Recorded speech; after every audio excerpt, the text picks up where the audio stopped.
Qué gusto estar contigo nuevamente en nuestro ciclo de conferencias, La Esperanza Definitiva, este esfuerzo nacional donde todas las iglesias nos estamos uniendo en un mismo estudio de la palabra de Dios.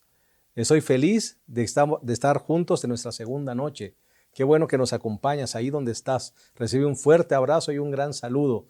Deseamos que los temas que estamos tratando puedan ser de mucha bendición para tu vida. El día de ayer hablamos de las tormentas. Hoy vamos a hablar de nuestras culpas. El tema de hoy se titula En medio de nuestras culpas. Vamos a ver de qué manera podemos tratar con ellas. Quiero comenzar primero que nada con una noticia que fue una noticia que dio la vuelta al mundo. Óscar Pistorius, ¿recuerdas? Un atleta olímpico muy renombrado, muy bueno, extraordinario atleta, que fue llevado a juicio porque disparó en 4 ocasiones a la puerta del baño donde él estaba en su cuarto dormido con su novia. Lamentablemente, la novia estaba en el baño y la mató. Y fue llevado a juicio. Y la gente piensa que no pudo haber sido un accidente. Él dice y alega que fue un accidente, que él pensó que eran asaltantes. Escuchó ruidos, tomó la pistola y disparó. Pero algunos alegan que fue algo provocado, porque él tenía varios antecedentes de violencia intrafamiliar. Yo no sé si él es inocente o culpable. Las autoridades determinarán eso. Pero yo quiero resaltar algo que es importante para nosotros en esta ocasión. Quiero hacerte una pregunta. ¿Te imaginas la culpa? Si fue accidente o fue provocado, ¿te imaginas la culpa con la que él estaba viviendo o con la que él vive? ¿Sabes? Las culpas pueden llevarnos a la depresión y a la muerte. Una culpa no sanada, lamentablemente puede provocarte una terrible crisis, una terrible enfermedad. De hecho, se dice que la culpa trae un terrible malestar al cuerpo, el sentimiento de culpa. Está comprobado científicamente que la culpa provoca malestar emocional grave y constante, desprecio hacia uno mismo y es fuente de graves enfermedades. De hecho, actualmente hay un debate médico porque se dice que el cáncer puede ser la respuesta a un estado emocional persistente. Hay gente que piensa, hay médicos que piensan que el cáncer es provocado por situaciones emocionales, amarguras, rencores, depresión que tenemos guardada en el corazón y que no nos deja ser felices. Por eso, querido hermano, es importante que nosotros nos liberemos de nuestras culpas. No podemos vivir con el corazón apesadumbrado porque esto puede resultar en graves enfermedades, incluso en suicidios o la muerte. Yo no sé si tú que estás escuchándome en esta noche estás cargando con algún sentimiento de culpabilidad. No lo sé. Lo que sí sé es que la Biblia nos da consejos prácticos de cómo podemos nosotros manejar nuestras culpas. Quiero que tomes tu Biblia y quiero que vayas conmigo, por favor, gracias. Quiero que vayas conmigo, por favor, al Evangelio de Lucas, capítulo 22, versículos 60 al 62. Abre tu Biblia, ahí donde estás. Abre tu Biblia, vamos a juntos estudiar este pasaje bíblico. Vamos a hablar de un hombre que tenía una tremenda culpa guardada en su corazón. ¿Y cómo la manejó? ¿Cómo el Señor le ayudó para que él pudiera salir adelante de esta situación tan lamentable? ¿Lo tienes? Estamos en Lucas capítulo 22, versículo 60. Este pasaje, te pongo el contexto, nos habla de cuando Pedro negó conocer a Jesús. ¿Recuerdas? En 3 ocasiones él dijo, no lo conozco, porque habían tomado preso a Jesús, lo habían llevado para crucificarlo. Y Pedro, aunque había dicho que no le iba a negar, Pedro lo negó 3 veces. Y tú conoces la historia, pero vamos a centrarnos en el versículo 60. Pedro dijo, hombre, no sé lo que dices, por 3ª vez. Y enseguida, mientras él todavía hablaba, el gallo cantó. Entonces, vuelto el Señor, miró a Pedro Y Pedro se acordó de la palabra del Señor que le había dicho: antes que el gallo cante, me negarás 3 veces. Y Pedro saliendo fuera, ¿qué dice tu Biblia? Pedro saliendo fuera lloró amargamente. ¿Te imaginas? Pedro le había fallado a su maestro.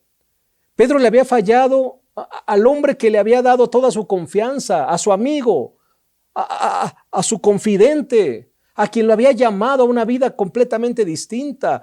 Pedro le estaba fallando a quien nunca tenía que fallarle, le estaba fallando a Jesús.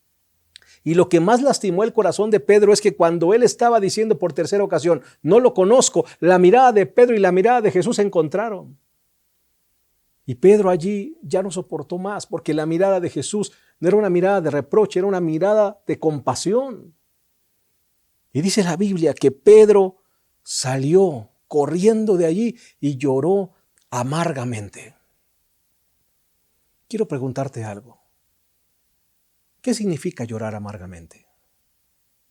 ¿Alguna vez has llorado amargamente?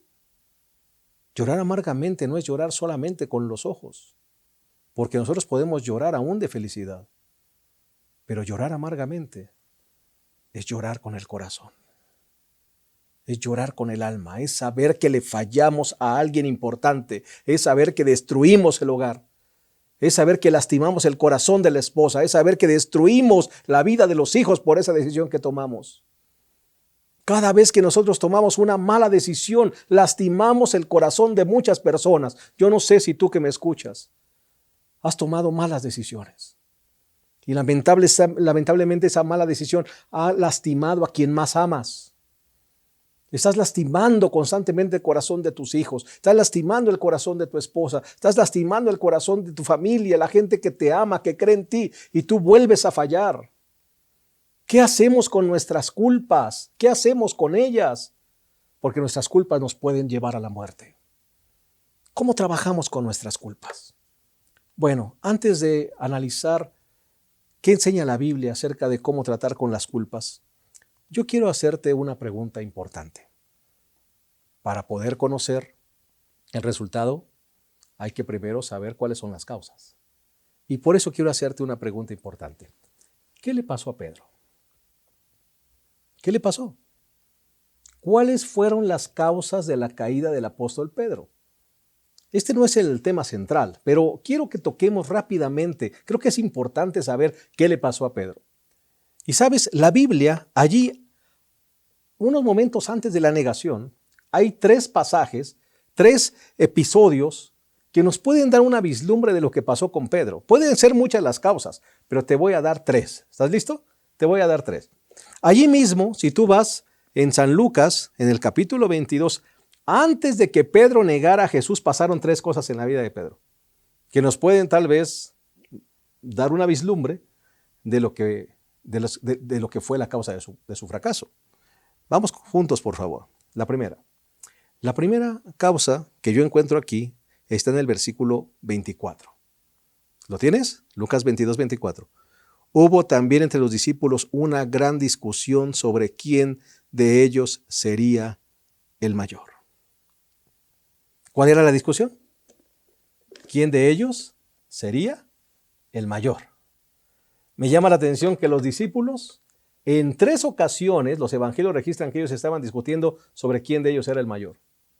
Qué tristeza, qué lástima que los discípulos no estaban discutiendo sobre métodos para evangelizar el mundo.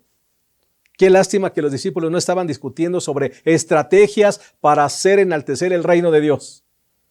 Los discípulos estaban discutiendo sobre quién de ellos era el mayor. Y mira lo que dice Jesús. Jesús les dijo: los reyes de las naciones se enseñorean de ellas y los que sobre ellas tienen autoridad son llamados bienhechores.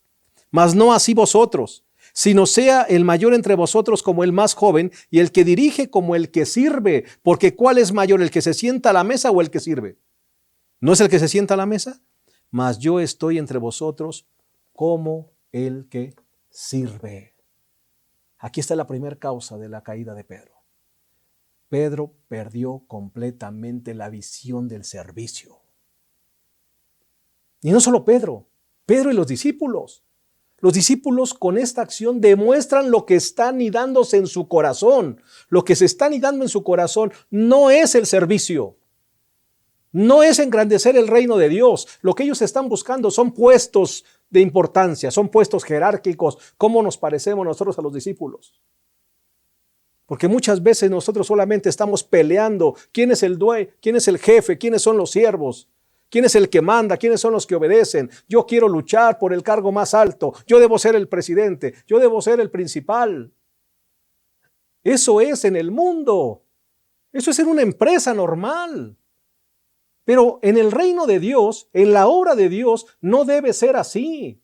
En la obra de Dios, nosotros tenemos que aprender que si alguien quiere ser grande en el reino de Dios, tiene que ser el servidor de vuestros hermanos. Amén. No podemos estar peleando por puestos, tenemos que estar nosotros buscando servir. Los discípulos perdieron la visión del servicio y Jesús les dice, yo estoy aquí entre vosotros como el que sirve, no se les olvide. Número 2, la segunda causa la encuentro yo aquí en el versículo 31. Jesús le dijo, Simón, Simón, Satanás os ha pedido para zarandearos como a trigo, pero yo he rogado por ti para que tu fe no falte. Y una vez vuelto, confirma a tus hermanos. Mira lo que Jesús le está diciendo. Jesús le está diciendo, Pedro, vas a ser probado. Tu fe va a ser zarandeada, Pedro. Ten cuidado, mantente alerta. Pero me llama la atención la respuesta de Pedro. ¿Cuál es la respuesta de Pedro? Versículo 33. Él le dijo, Señor, dispuesto estoy a ir contigo no solo a la cárcel, sino también a la muerte. Pregunta, ¿qué está demostrando Pedro con estas palabras? ¿Confianza o autosuficiencia? ¿Qué dices tú? ¿Confianza o autosuficiencia? Claro, Pedro está demostrando autosuficiencia, no está demostrando confianza. Y todavía Jesús le dice, Pedro, te digo que el gallo no cantará hoy antes que tú niegues 3 veces que me conoces. Jesús conoce todo, Jesús conoce nuestro corazón, conoce nuestra debilidad. Conoce nuestra vulnerabilidad. Por eso le dice Pedro, vas a ser probado y vas a fracasar. Y Pedro no está escuchando las palabras de Jesús. Pedro se está nada más preocupando por quedar bien. No, Señor, no te preocupes. Yo voy a estar contigo. Mira, preocúpate por estos otros 11. Estos sí te pueden llevar a la cárcel. Estos sí te pueden abandonar. Yo no. Autosuficiencia. Qué peligroso es vivir con autosuficiencia. Qué peligroso es cuando dejamos que el poder nos maree. Qué peligroso es cuando llegamos a una posición alta y de repente nos sentimos los indispensables. Autosuficiencia. Y en la vida espiritual también podemos caer en ese error de la autosuficiencia. Cuando ya no vamos a la iglesia, cuando ya no dedicamos tiempo a orar, cuando ya no dedicamos tiempo a estudiar la palabra de Dios, cuando no dependemos de Dios, cuando dependemos de nosotros mismos, nos volvemos autosuficientes. Y qué peligroso, hermano, es la autosuficiencia, qué peligroso es el poder. Dijo el historiador Heródoto, dale poder y autoridad a una persona sencilla y verás que pronto cambiará de actitud. Abraham Lincoln también dijo, 16º presidente de los Estados Unidos, dijo, ¿quieres conocer el verdadero carácter de un hombre? Dale una posición de poder y sabrás quién es. Autosuficiencia. No sé si estaré predicando esta noche a alguien que está viviendo con autosuficiencia, que de repente se ha desconectado de Dios, que de repente siente que sin Él las cosas no funcionan, que de repente siente que es indispensable, que de repente siente que nadie puede hacer el trabajo que Él hace. Discúlpame, en esta iglesia solo hay un capitán, se llama Jesús, y todos los demás somos siervos. Tú tienes que aprender a vivir dependiente de Dios en todo momento. Vivir una vida de servicio y vivir una vida de dependencia en Dios. No vivas con autosuficiencia, porque cuando vivas con autosuficiencia, el enemigo te va a colocar un obstáculo en el camino que te hará caer. Y desde los peldaños altos, las caídas pueden ser mortales. Y la tercera causa de la caída que yo encuentro aquí, mira, versículo 39. Saliendo Jesús se fue como solía al monte de los olivos y los discípulos también le siguieron. Cuando llegó a aquel lugar, les dijo, oren para que no entren en tentación, y él se apartó de ellos como un tiro de piedra. Dice aquí que estando en su agonía, Jesús oraba más intensamente y era su sudor como grandes gotas de sangre. Imagínate la angustia de Jesús. Jesús está pasando por el momento más difícil de su ministerio. Va a subir a la cruz. Está preocupado. Le está pidiendo a sus discípulos que oren por él. ¿Y los discípulos qué hacen? Los discípulos actúan como nosotros actuamos. Sí, Señor, vamos a orar por ti. No te preocupes. Aquí vamos a hacer un bando de oración. Pero mira lo que dice el versículo 45. Cuando se levantó de la oración Jesús y vino a sus discípulos, los halló. Ayúdame. ¿Qué dice tu Biblia? Los halló durmiendo a causa de la tristeza. Y Jesús les dijo, ¿por qué duermen? ¿Por qué duermen? ¿Qué pasó con los discípulos, hermanos, amigos? ¿Qué le pasó? ¿Qué es lo que nos pasa a nosotros también? En medio de nuestras dificultades, en lugar de orar, dormimos. En lugar de buscar a Dios, andamos haciendo otras cosas. Dedicamos tiempo al celular, dedicamos tiempo a todo menos a Dios. Lo primero que hacemos en el día es mirar las redes sociales, no es conectarnos con el cielo. Y después nos preguntamos por qué terminamos lamentando nuestros fracasos, por qué terminamos con culpas en el corazón, porque no dedicamos tiempo suficiente para conectarnos con el cielo. Bueno, te dije que este no era el centro del tema, pero era importante saber cuáles eran las causas de la caída del apóstol Pedro. Recuerda que fueron 3. Perdió la visión del servicio. Recuérdalo, anótalo. 2. Vivió con autosuficiencia. Y número 3. Mantuvo una vida espiritual escasa. Y toda aquella persona que viva en esta misma condición o pase por estos 3 puntos, terminará lamentablemente fracasado, llorando sus errores. Vamos a la segunda parte del tema. La segunda parte del tema es una pregunta importante. ¿Cómo trata Jesús al que falla? ¿Cómo trata Jesús al que falla? ¿Te imaginas? Pedro se quedó con su sentimiento de culpa. Porque ¿sabes qué vino después de ese fracaso de Pedro? La crucifixión de Jesús. Jesús murió, lo colocaron en la tumba, resucitó y Pedro no lo volvió a ver. ¿Te imaginas? Pedro no lo volvió a ver, no pudo hablar con él, no le pudo pedir disculpas. ¿Cómo te sientes tú cuando le tienes que pedir disculpas a tu mamá, a tu papá, a algún ser querido, a algún amigo y esa persona muere? ¿Cómo te sientes? Ay, dices, Dios mío, ¿por qué no actué antes? Así estaba Pedro. Pedro ya no pudo pedirle disculpas a Jesús. Se quedó con su sentimiento de culpa. Me imagino que se sintió fuera del reino, se sintió perdido, se sintió sin salvación. Como muchas personas hoy se sienten acabados. ¿Por qué? Porque sienten que su culpa no está perdonada. Así que Pedro se quedó con ese sentimiento en su corazón. ¿Cómo trata Jesús al que falla? Antes de decirte cómo trata Jesús al pecador, déjame mencionarte que estuve estudiando un poquito sobre cuántas veces ha fallado el penal Lionel Messi. ¿Conoces a Lionel Messi?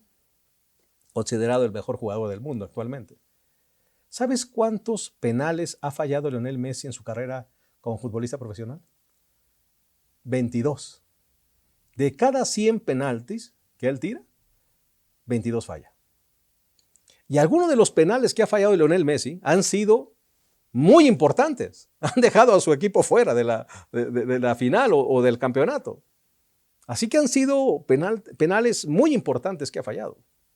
Ahora yo te hago una pregunta. Si tú fueras el director técnico de Lionel Messi y se fuera a definir una final con un penal y tú tienes como jugador a Lionel Messi, te pregunto, ¿le darías el balón nuevamente? ¿Se lo darías? No sé, algunos dirían, no, pues mejor no, mejor busco a otro. O algunos dirían, sí se lo daría. No sé qué harías tú, pero te digo algo, bendito sea el nombre del Señor, porque Dios es el Dios de las segundas oportunidades. Y cuando nosotros fallamos el penal más importante de nuestra vida, Él siempre nos da una nueva oportunidad. Ve conmigo a San Juan, capítulo 21. Nada más dale vuelta a la página. Estábamos en Lucas, vamos a San Juan. San Juan capítulo 21. No vamos a leer todo el pasaje, lo puedes leer en casa. Pero te quiero decir qué fue lo que pasó. Recuerda lo que te dije. Pedro se quedó con su sentimiento de culpa. Pedro no pudo pedirle disculpas a Jesús. Así que él anhelaba pedirle disculpas a Jesús, anhelaba escuchar de los labios de Jesús decirle, te perdono. Él lo anhelaba. ¿Y sabes qué fue lo que pasó? Jesús vino a su encuentro. Amén. Jesús vino a su encuentro. La Biblia dice que Jesús estuvo por 40 días todavía en la tierra antes de ascender al cielo, después de su resurrección. Dentro de esos 40 días, ¿sabes qué hizo Jesús? Apartó en su agenda divina una cita con Pedro. Amén. Porque él quería dejar tranquilo el corazón de su discípulo. Mira lo que dice, versículo 1 del capítulo 21. Después de esto, Jesús se manifestó otra vez a sus discípulos junto al mar de Tiberias y se manifestó de esta manera. Estaban Simón Pedro, Tomás llamado el Dídimo, Natanael el de Caná de Galilea, los hijos de Zebedeo y otros 2 de sus discípulos. Simón Pedro les dijo, voy a pescar. ¿Vas conmigo? Ellos le dijeron, vamos nosotros también contigo. Fueron y entraron en una barca y aquella noche no pescaron nada. Repite conmigo. ¿Y aquella noche qué? No pescaron nada. Yo te pregunto, ¿qué pasó con Pedro? Se le olvidó pescar, ¿verdad? Claro, sí, pastor, pues en 3 años se le olvidó pescar, andaba con Jesús. No, no me digas eso. A Pedro no se le olvidó pescar. Y los demás discípulos tampoco se les olvidó pescar. Fueron en la noche porque saben que la noche el pescador es el mejor momento para pescar. Fueron con las redes correctas, fueron en el momento correcto, fueron en el lugar correcto, con la barca correcta, pero no pescaron nada, demostrando con ello algo importante que tú y yo necesitamos saber.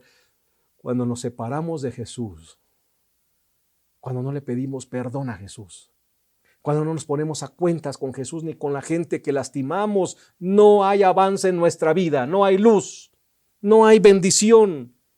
Pedro fue, no sacó ni un charalito, nada, no sacó ni un pez, nada.